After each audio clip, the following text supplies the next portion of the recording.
My ex betrayed, manipulated, and haunted me for over 50 years, until I finally had the courage to do something that made her disappear from my life. I, a 55-year-old male, met her, a 55-year-old female, when we were both 8 years old.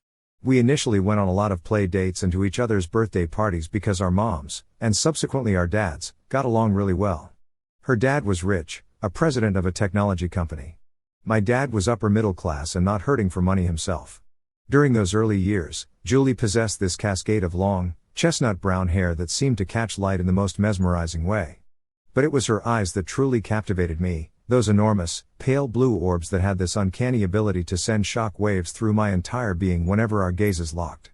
Each time she looked at me, I felt this strange flutter in my chest, this peculiar sensation that my 8-year-old mind couldn't possibly comprehend or articulate. It was as if she possessed some mystical power over me that I was completely powerless to resist. When middle school arrived, we both underwent a dramatic transformation, embracing the darker aesthetic of the goth and emo subcultures that defined our generation of misfits and social outcasts.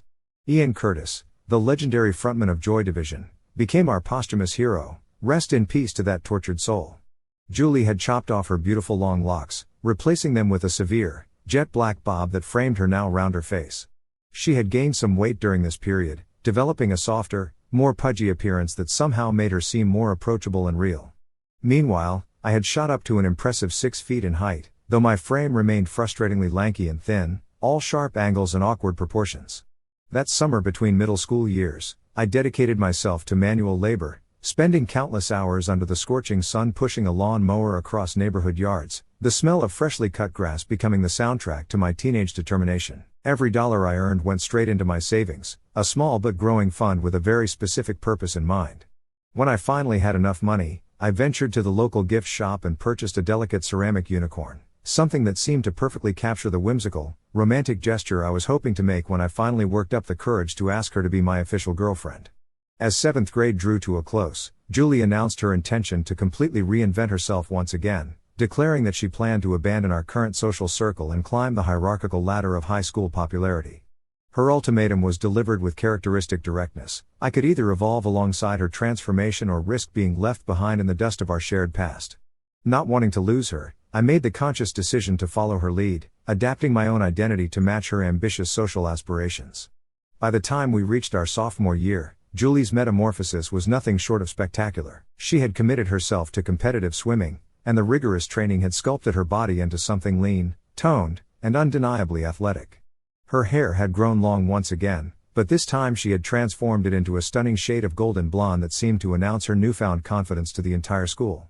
I, too, had undergone my own remarkable transformation. Orthodontic work had straightened my teeth into a perfect smile, while countless hours spent lifting weights with the football team and running track had added muscle definition to my once skeletal frame. Although I possessed the physical capability to join the football team, Julie had made it abundantly clear that she considered football players to be intellectually inferior, and since I harbored no particular passion for the sport myself, I was content to pursue other athletic endeavors that better aligned with her refined sensibilities. Julie had guys after her, but she was loyal, or so I thought. She was publicly loyal at least. I later learned that she was going to second base with guys from other schools at house parties, but this was in the future, and I was oblivious at the time. I had girls after me too, but Julie would run them off. She'd give them a subtle warning to begin with, and then she'd pretty much eviscerate them socially if they didn't back off. One girl got messed with so bad that she didn't come back to school. I still don't know the details of that. I didn't really want any of them because, quite frankly, Julie was way better looking, and she knew it. The first major trouble I had with her was at senior prom. I was coming out of the restroom, and some girls came up to me saying, "I'm so sorry, and what are you going to do?" I asked them what they meant, and they told me Julie had slow danced with another guy and kissed him on the dance floor. I confronted her about it, and she convinced me it was non-consensual. I started to go look for the guy to beat the piss out of him, but she pulled me back and told me that we were going to leave to go to a hotel. She had arranged a fancy hotel reservation, and she told me we were going to go all the way that night. We did. I can verify that she was a virgin when we did it, and so was I. We graduated and went to the same college. I majored in computer science, and she majored in art history. I would make fun of her for it. I won a lottery to get a single dorm room. It was a little bigger than a normal dorm room, but what made it so sought after was that it had its own small private bathroom. Julie, of course, lived in a fancy condo very near campus. She insisted on buying brand new hardwood furniture for my room. She got me a fancy desk chair that was surplus from her dad's office, Herman Miller. Dang, I miss that chair. She had always bought clothes for me, even though I told her not to. I bought her little gifts too. Third year in college, I was studying in the library. I got a call from a friend telling me that he was sorry that Julie and I had broken up and asked me if I wanted to come to a party and that there'd be girls there. I was like, whoa, what the F are you talking about? He told me he saw Julie with some guy at a party making out heavily, second base, remember, and that she pulled him out of the party to her car. My friend asked Julie, what about Op? And she told him we were broken up. We hung up, and I took a chance and went to Julie's condo to get to the bottom of it all. I had a key. I went in, and loud music was playing. I went back to the bedroom, and there they were. The thing that still sticks with me to this day was the fact that she had his shirt over his head and her lipstick was smeared on his chest. I yelled, what the F? And she stared at me with a goofy look on her dumb drunken face. I grabbed the nearest breakable thing, which turned out to be the ceramic unicorn I got her, and whipped it at her makeup table, smashing it. I yelled, F Julie, we are done, and stormed out of there with her calling after me. The next day, she called and was apologetic but explained that she wanted to tell me that we were on a break and it's okay. I didn't know what on a break meant, and I thought it meant the same thing as broken up, so I was like, no crap, we on a break, and hung up on her. She started dating this guy who had a reputation as an F-boy. They were apparently in an open relationship, and she bought clothes and stuff for him like she did me, and she was seen with other guys but again with him. I was basically eating my heart out and trying to get the best grades possible. I went out, but I didn't have any girlfriends. I just partied occasionally to cope. I got rid of everything that reminded me of her. I donated all of the furniture and replaced it with thrift store particle board crap. I had to start dressing in thrift store clothes too because I got rid of all the clothes she bought me. It was about half of my wardrobe. I deleted all of our photos and threw them away. I told my parents what had happened, and they and Julie's parents wisely stayed out of it. I told my parents and friends not to talk about her with me. She was a figment of my imagination. This is when someone told me about her going to second base with guys at parties during high school. Approximately 9 months later, she broke up with F-boy. The rumor was that he effed a girl in front of a bunch of people in public at a party. She was embarrassed and dumped him. She came to me not long after. It was unexpected, and when I opened the door, there she was, looking very beautiful with a bright smile on her face and the glued together unicorn in her hands. I was stunned as she walked in. I totally did not expect her. She asked if I had gotten robbed. All the stuff she bought me was gone. I told her that if she wanted the furniture, she better go to Goodwill and get it back. She looked hurt. She showed me the unicorn like it was a metaphor for a repaired relationship. I told her it looked like crap and that we were broken up. She explained what on a break meant. I told her I don't give an F, we're broken up.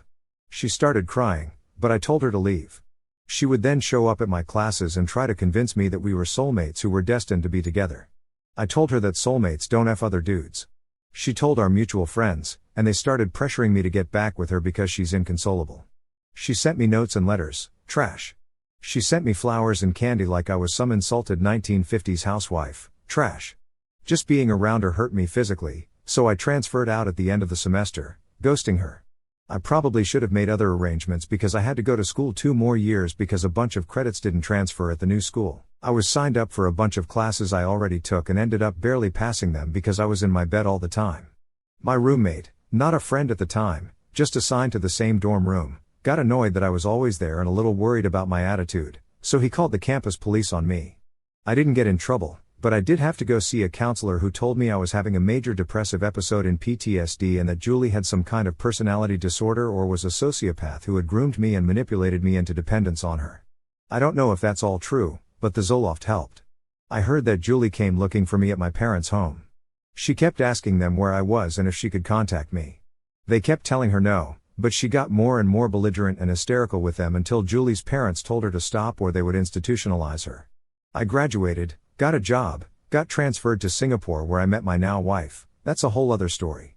I was a passport bro before there were passport brothers, apparently. I was 35 when we got married, and she was 26.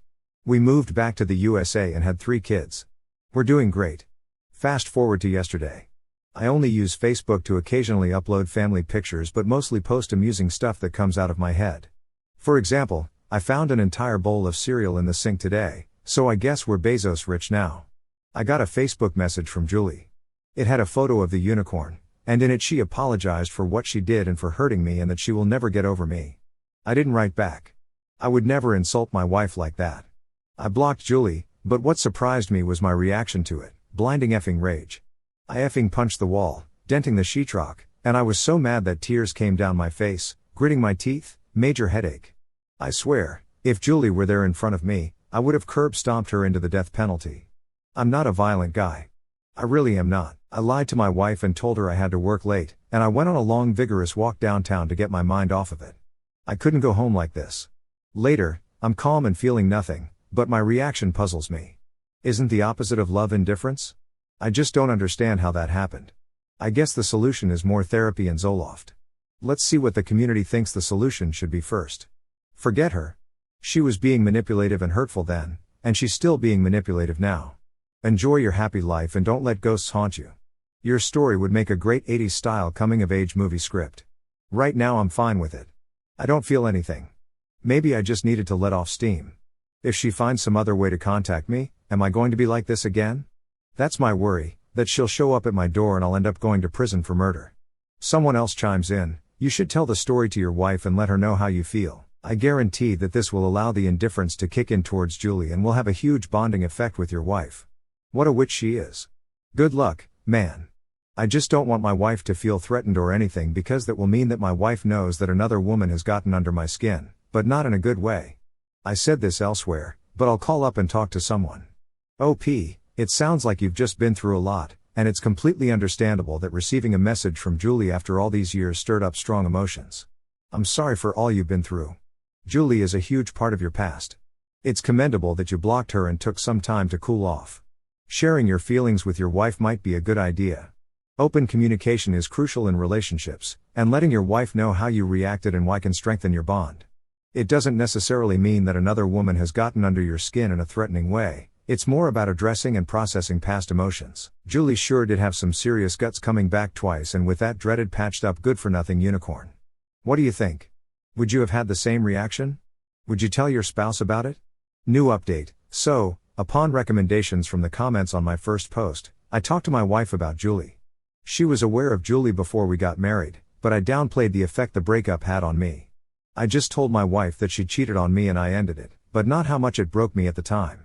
I showed her my Reddit post and told her about getting the Facebook message from Julie and what I did. She was concerned and told me that she agreed with most of you that I should go and talk with someone about it. I assured my wife that our 21 years together and 3 kids wasn't a practice run so I could get back together with Julie, and she laughed. She knows I hate Julie. My wife mentioned something that I should have thought of, that Julie probably emailed my Facebook email address. For clarity, I set up a free email address for Facebook notifications. I never check it. In order to log on, I had to reset the password. I did, and there was an email from Julie. I decided to read it after downing a gin and tonic, and the crazy train derailed. First of all, keep in mind that the Julie I knew in high school was a beautiful nice girl, but the Julie I discovered after catching her cheating with another guy was a lying liar who lies. After catching her and subsequently learning that she was going to second base with other dudes behind my back all through high school and hooking up with dudes behind my back in college, I came to the conclusion that I couldn't trust one word that oozed out of that dank hole in the middle of her dumb effing face. So I read her email with extreme skepticism. In her email, she said that after I abandoned her at the end of junior year, she was broken and lost and that her world ended in drama. Her soulmate had abandoned her. She explained that she wanted to experience the sexual freedom that college life had to offer and wanted me to do the same, so she declared that we were on a break. She was hoping for us to come together with what we had learned sexually and have a better sex life, which is the dumbest effing thing I have ever heard. So apparently her half-assed plan was for me to become a sex king while we were on a break and pass the benefits on to her, and she would learn all kinds of new nasty things and bring them to me. She said that when our break was over and she came back to me, she realized that I didn't know what on a break meant and I thought we were broken up and that she had hurt me a lot. She realized this when she came to my place and saw I had gotten rid of everything that had to do with her, gifts, photos, furniture, etc. She realized she had lost me, and her world shattered. She was further hurt when I abandoned us, and she was so mentally damaged that she had to spend time in an institution afterward. She moved to Europe to be a fashion model. I missed the European fashion model booth on career day at school. Maybe it was in the back between the rockstar booth and the billionaire playboy booth. She got involved in the party lifestyle there, never married, and returned to the USA after her last long-term fiancé broke it off with her. She moved in with her parents to help them because they're getting old and saw a photo of us in a box that she was moving and wanted to call me. This is what sent a chill down my spine. She said she wants to get together for a drink and to go over old times. She said she forgives me for abandoning us and moving on with my life without her. She says she still believes we are soulmates and that our story is not over. She wrote to me to please respond. Is there such a thing as a sanitizer? I had already made an appointment with my son's psychiatrist. He has severe autism. I called up my dad because my mom died 8 months ago, and he was mourning her. My older brother is also a widower, and they are living together now. My dad is 91, and he was married to my mom for 71 years but knew her for 77 years. I mentioned about Julie, and my dad perked up, and I asked him about her. The crazy train not only derailed but flipped end over end to crash in the middle of crazy town. My dad said he didn't tell me about this because I was so adamant at the time for them to not mention anything about Julie to me at all. After I ghosted her, Julie showed up at my dad's house multiple times, begging them to tell me where I was. Finally, she showed up and held a knife to her throat, threatening to off herself if they didn't tell her. My dad restrained her, and my mom called her parents to come pick her up, and they later learned that she was put into a mental health facility. Our two families stopped communicating after that. So that part of her email was at least true. I talked with my psychiatrist, and she said that my anger outburst is indicative of PTSD, which I had been diagnosed with years before, just after I ghosted Julie. She said I pretty thoroughly cut Julie out of my life to the point where she only existed in my memories, and those faded over time. So when she contacted me, it all came rushing back. And yes, I feel embarrassed and pathetic for my dumb experience being compared to a combat veteran. She said Julie probably has some kind of cluster B disorder, which means in her case at least that she's the star of her own reality TV show, and we are all supporting players who better stick to her script or else. I asked the psychiatrist if I should respond to Julie's email. She said no, that it would only add another page to the TV show script in her mind, which would encourage her to do more. She recommended therapy with a therapist that specializes in PTSD and recommended one to me. I made an appointment with them. I asked my wife, my dad, and my brother if I should respond to Julie's email. They all agreed with the psychiatrist. My brother said I should reply to her email with one word: unsubscribe. The problem is that I have a unique last name. If you Google my first, middle, and last name, you'll see that there are a handful of people in the USA with my name. I had asked a friend who's a deputy sheriff, and he said you can't get a restraining order unless you're assaulted or threatened with harm. Julie can find where I live with little effort, so I'm worried that if I don't at least email her to stay away, she'll track me down. The plot thickens in the saga of Julie. Honestly, you shouldn't even have asked if you should respond to her or not. Clearly the answer is no. The revelation about her past actions, including a knife and a threat of self-harm, is the cherry on top of this dramatic sundae. It's like watching a train wreck in slow motion. You know you should look away, but you just can't.